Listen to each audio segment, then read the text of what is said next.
ఈరోజు చాలా శుభదినము, అమ్మ జన్మదినము.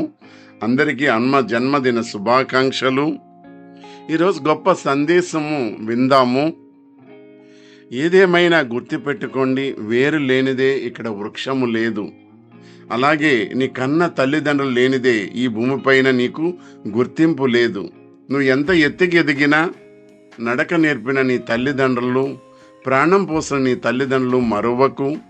పునాది నీ కన్న తల్లిదండ్రులు. నువ్వు ఆధ్యాత్మికంగా ఎదగాలన్నా బాంధవ్యాలు బాగుండాలి. మరి ఇక్కడ భగవాన్ అమ్మ అంటున్నారు, మనందరికీ కూడా శ్రీ పరంజ్యోతి అమ్మ భగవాన్ ముక్తిని ఇవ్వబోతున్నారు. ఇక్కడ మనస్సు పనిచేస్తుంది ఆలోచనల ప్రవాహంలాగా. మరి మనస్సు గతానికి తీసుకెళుతుంది, భవిష్యత్తుకు తీసుకెళుతుంది, వర్తమానంలో ఉండనివ్వదు. నువ్వు జీవితాన్ని అనుభవించేలాగా చెయ్యదు. జీవితాన్ని నువ్వు జీవించాలి.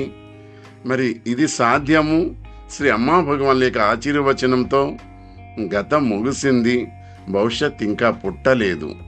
ఉన్నది కేవలం వర్తమానమే. బాధలు ఎక్కువ భాగము ఎక్కడి నుంచి వస్తున్నాయనుకుంటున్నారు? గతము యొక్క జ్ఞాపకాలు. ఇక్కడ గమనిస్తే మనస్సుని, నీ ఆలోచనలు మోస్తున్నావు. గతం యొక్క ఆలోచనలు మార్చాలని కూడా ప్రయత్నం చేస్తున్నావు. లోపల అప్పుడు సంఘర్షణ మొదలవుతుంది. మనసులో ఏదో ఉంది అనుకుంటున్నావు.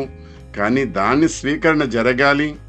అప్పుడే కదా అంగీకారం కలుగుతుంది. అప్పుడు నీకు ఉన్నదంతా ప్రేమే. మనల్ని ప్రేమించుకుంటాము. అలాగే కాకుండా ఇతరులకు కూడా మనము ప్రేమించగలుగుతాము.